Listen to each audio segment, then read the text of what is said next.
Shalom, shalom, e aí como vão vocês? Espero que bem. Hoje nós vamos falar um pouco sobre o que a Bíblia quer dizer quando ela fala dos filhos de Deus, lá em Gênesis 6. Abra sua Bíblia comigo em Gênesis, capítulo 6, versículos 1 ao 8. Eu vou usar a Almeida Revista Atualizada, Bíblia de Estudo Vida, Almeida Revista Atualizada. Diz assim a palavra do Senhor: como se for a epígrafe é a corrupção do gênero humano. Como se foram multiplicando os homens na terra, e lhes nasceram filhas, vendo os filhos de Deus que as filhas dos homens eram formosas, tomaram para si mulheres, as que entre todas mais lhe agradaram. Então disse o Senhor: meu espírito não agirá para sempre no homem, pois este é carnal. Os seus dias serão 120 anos. Ora, naquele tempo havia gigantes na terra. E também depois, quando os filhos de Deus possuíram as filhas dos homens, as quais lhe deram filhos. Estes foram valentes, varões de renome na antiguidade. Viu o Senhor que a maldade do homem se havia multiplicado na terra, e que era continuamente mal todo o desígnio do seu coração.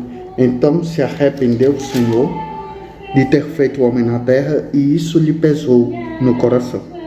Disse o Senhor: farei desaparecer da face da terra o homem que criei, o homem e o animal, os répteis e as aves do céu, porque me arrependo de os haver feito. Porém Noé achou graça diante do Senhor. Essa parte eu acho interessante, o versículo 8 do capítulo 6, que diz: porém Noé achou graça aos olhos do Senhor, né? No hebraico é Venoa Matzah Ren Beinei Adonai. Então nós vemos que Noa é Nun e Het. Já a palavra graça é Het e Nun, né? Ren. Então, Noa e Ren. Houve um trocadilho aí, né? Na Bíblia, no versículo 8 do capítulo 7 de Bereshit, e no princípio que a gente... Mas vamos lá, vamos ao que interessa, vamos à temática desse dia, né? Eu vi muita gente aí na internet perguntando em vários canais, em várias redes sociais, sobre quem seriam esses filhos de Deus, né? Então, primeiro, há uma dúvida pertinente ao contexto dessa história. Já haviam pessoas espalhadas na terra quando Caim saiu da presença do Eterno? Gênesis 4,16, né? Gênesis 4,16 diz: retirou-se Caim da presença do Senhor e habitou na terra de Nod, ao oriente do Éden. Interessante que quando Adão e Eva pecam, eles saem para o oriente. Quando Davi peca, ou quando Caim peca, ele sai para o oriente. E a gênese do pecado na terra de Sinai, a idolatria, oriente também. E nós vemos aqui que já haviam pessoas espalhadas sobre a terra. Deus criou a terra, o terceiro céu e o segundo céu. Gênesis 1. Com a queda de Lúcifer, Isaías 14, Ezequiel 28. Deixa eu só conferir se é Isaías 14 mesmo. A rebelião, né? Isaías 14. Isso. Deus lançou ele e seus anjos na terra, Lucas 10, 18. E isso gerou uma hecatombe nuclear, uma grande explosão que dizimou a terra primária, que é uma terra afogueada, cheia de rochas magmáticas ou ígneas, e com pedras preciosas e semi-preciosas. Já falei isso no outro vídeo. Então dizimou a terra primária, Gênesis 1, Ezequiel 28, 16 a 19.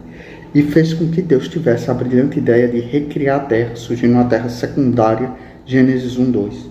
Com a criação da terra secundária, que na verdade é a recriação da terra primária, surge o primeiro céu, que é o atmosférico, que foi o terceiro céu a ser criado. Já falei isso aí também no vídeo sobre os 3 céus. Para administrar a terra, o Eterno criou o homem, Adão, o qual fez do humus da terra, do barro, do Adamá. Tu és Adão, pois viestes do Adamá. Se você pegar a palavra Adam, você vai ver que tem o nome Den, que é sangue em hebraico. Então, está relacionado aí sangue com a gênese do homem. Com a queda, Gênesis 3, o casal Adam e Rava são expulsos do Gan Éden, do Jardim do Éden. Maldições são proferidas aos infratores que violaram a ordem divina. Adam conheceu ou coabitou com Rava e nasceu seus filhos Caim e Hever. Caim toma a iniciativa de sacrificar, Gênesis 4, 3 e 4. Interessante que o primeiro sacrifício citado na Bíblia, Deus rejeitou, foi o de Caim. Deus não havia rejeitado a oferta de Caim por ser vegetal, mas o modo que foi entregue. Possivelmente entregou as sobras, não entregou as primícias nem o melhor. Mais adiante, um irmão assassina o outro e é amaldiçoado e foge, Gênesis 4,14. Para muitos, Caim imaginava que seus pais rapidamente gerariam muitos descendentes, que se vingariam dele. Essa é uma hipótese. Outros creem que o Eterno criou outros seres humanos, fora Adão e Rava, ou que Rava gerou de Adão filhos antes da queda, os quais vingariam o sangue de Reva. Então, o nome de Caim é a escolha de Caim. Há uma tese de que Adão tinha uma esposa chamada Lilith, que é um demônio noturno. Isso é extra-bíblico e não bate com o texto original hebraico.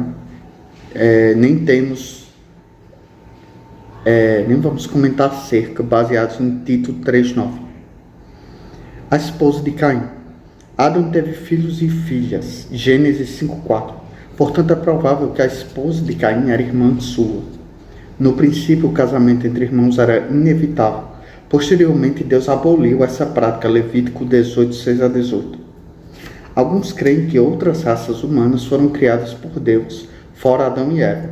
Mas se Lucas 3, 23 a 38 diz que Jesus era considerado filho do pai de sua mãe Maria, a saber, José, filho de Eli, e essa genealogia identifica o Messias como humanidade tendo origem Ada, que é proveniente de Deus, em Mateus 1, a genealogia de José, seu pai, é de criação terrena, aponta para sua linhagem real, descendendo de Davi.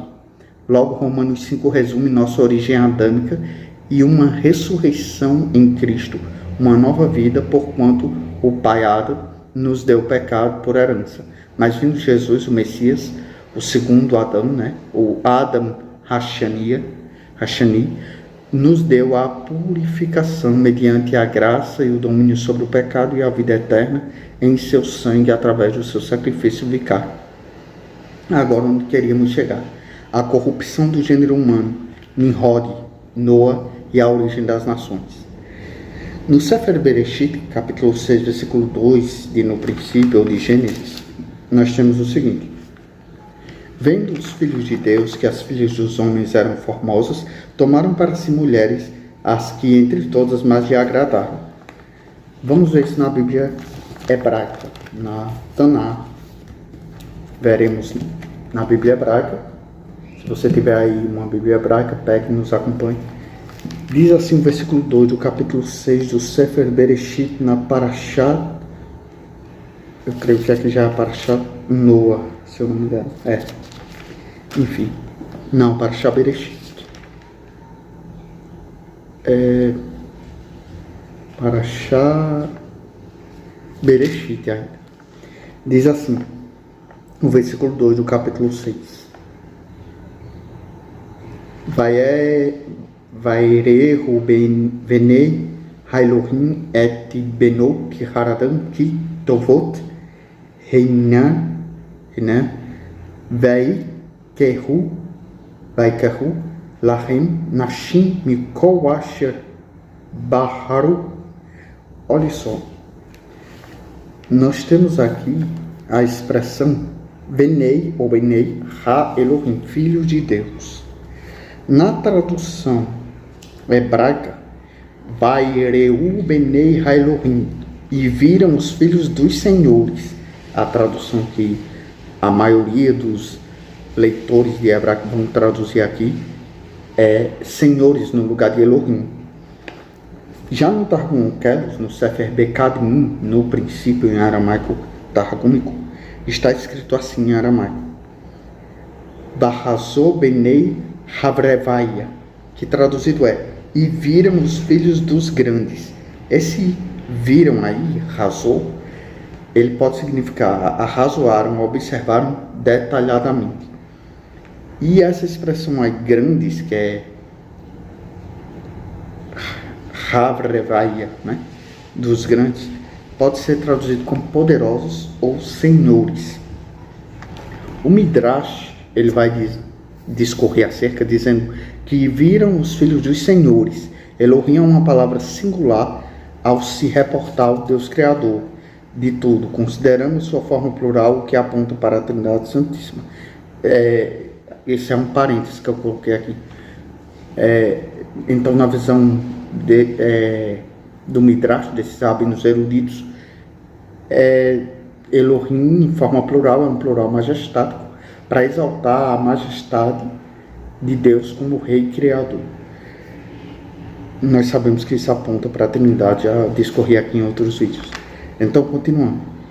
Em Shemot, Êxodo, nomes, Shemot 21:30, Êxodo 21:30, traduzimos como juízes. Anjo em Salmo 82:6, Terrilim, né?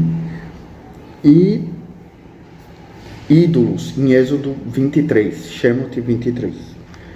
Segundo Rashi, neste versículo significa filho dos senhores e dos juízes, porque o termo Elohim implica sempre julgamento.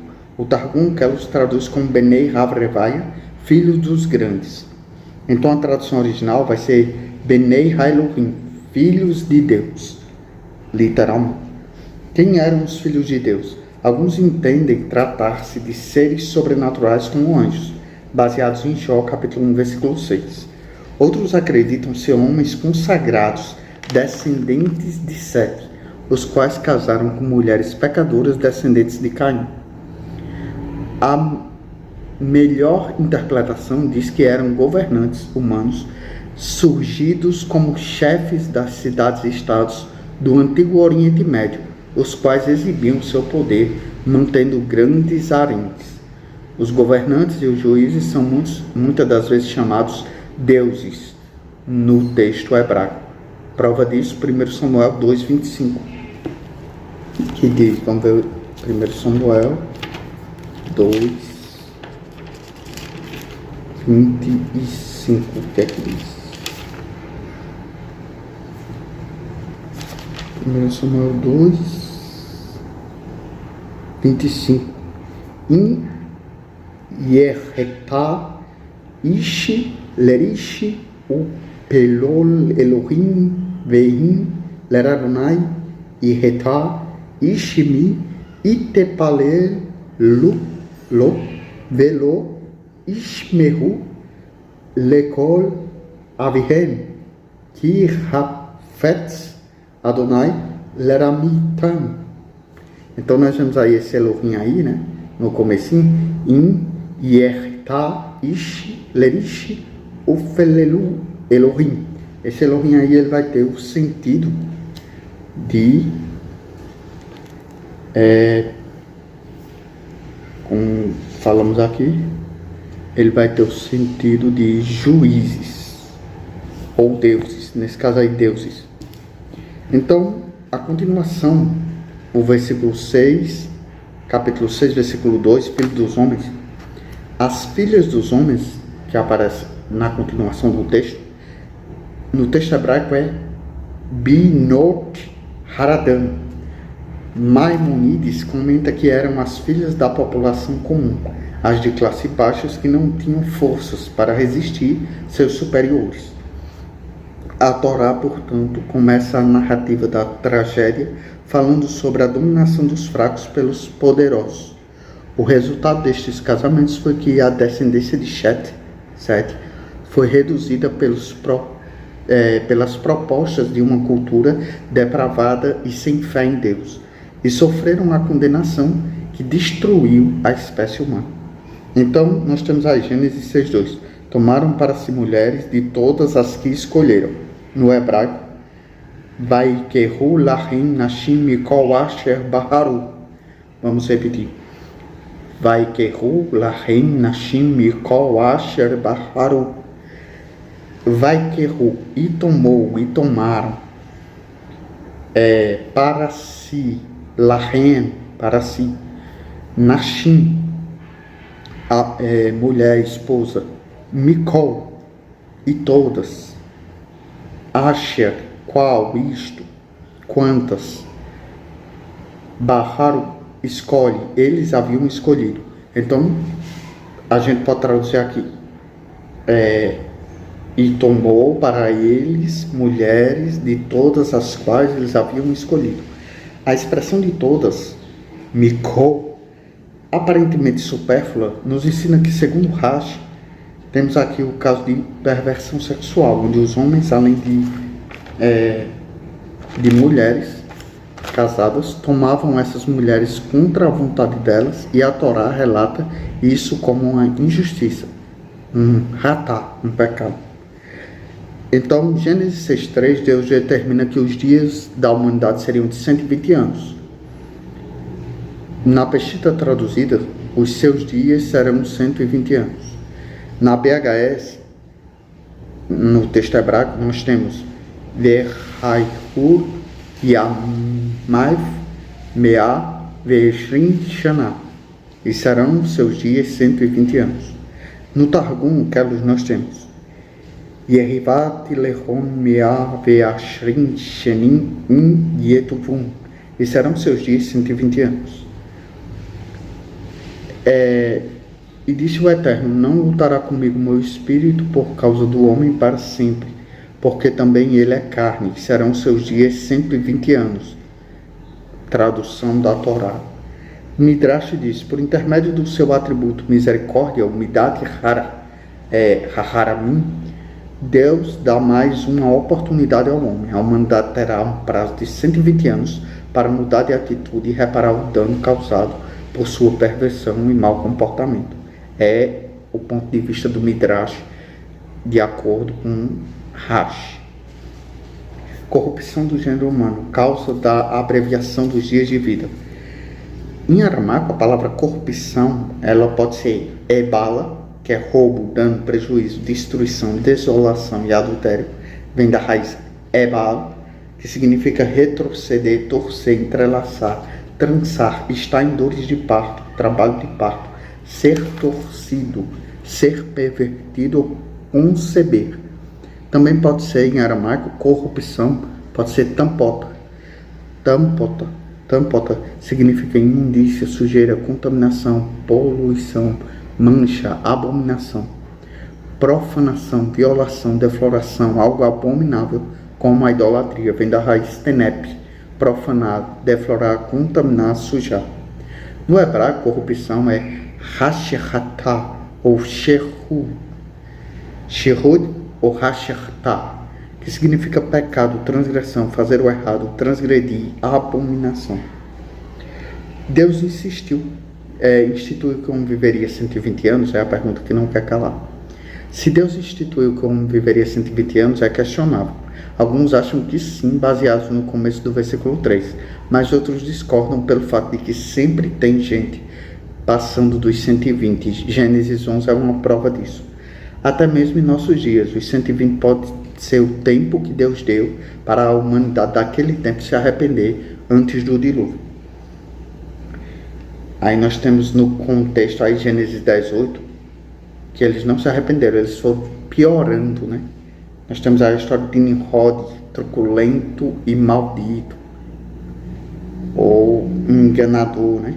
Ele era rebelde, Mored. Ele era Hegel, profano, e Gibor, poderoso, forte, o que subjuga. Então ele era um profano, poderoso, valente caçador. Gênesis 10, 9, no hebraico é Gibor Tizaid. Gibor, deixa eu ver aqui, valente caçador. Gibar, que é poderoso, forte, o que subjuga no aramaico. E Takif, jogador, hipócrita, malandro. No hebraico, Gibor Tizaid, que é o que subjuga, o malandro. Rashi e a maioria dos comentaristas interpretam essa expressão figuradamente. Nimrod convencia os homens com suas palavras enganosas e os incentivava a se rebelarem contra Deus. Ele foi precursor do hipócrita, porque se reveste com os mantos da piedade a fim de enganar as massas. Nimrod, Semiramis e Tamuz. Nimrod, valente caçador, rebelde, poderoso jogador perante o Senhor. Diz a tradução que Nimrod, filho de Semiramis, leviana e prostituta, coabitou com a mãe, logo faleceu anos depois. Então praticou um incesto. Em Siná, Semiramis avisa a todos que em visão viu Nimrod, seu filho, dizer que ela ia gerar dele um filho chamado Tamuz, e este deveria ser adorado. E aí nós temos a gênese da idolatria lá na terra de Siná. Por isso que o profeta Zacarias, Zechariah, ele profetiza a destruição do pecado na terra de Siná, no local onde ele tem origem, se reportando ao maior perigo, maior pecado aí, que é a idolatria. Então é isso aí. Filhos de Deus não eram anjos, não eram gigantes, eram homens poderosos economicamente e em termos de poderio bélico, que usavam esse poder para o mal, para obrigar mulheres casadas ou solteiras em uma condição econômica inferior, que dependiam financeiramente deles e eram totalmente vulneráveis a eles. Então eles subjugavam essas mulheres. E a expressão filhos de Deus aí, na verdade a tradução mais correta seria filhos dos senhores, ou no sentido de homens poderosos que abusavam do poder. É isso aí, até a próxima.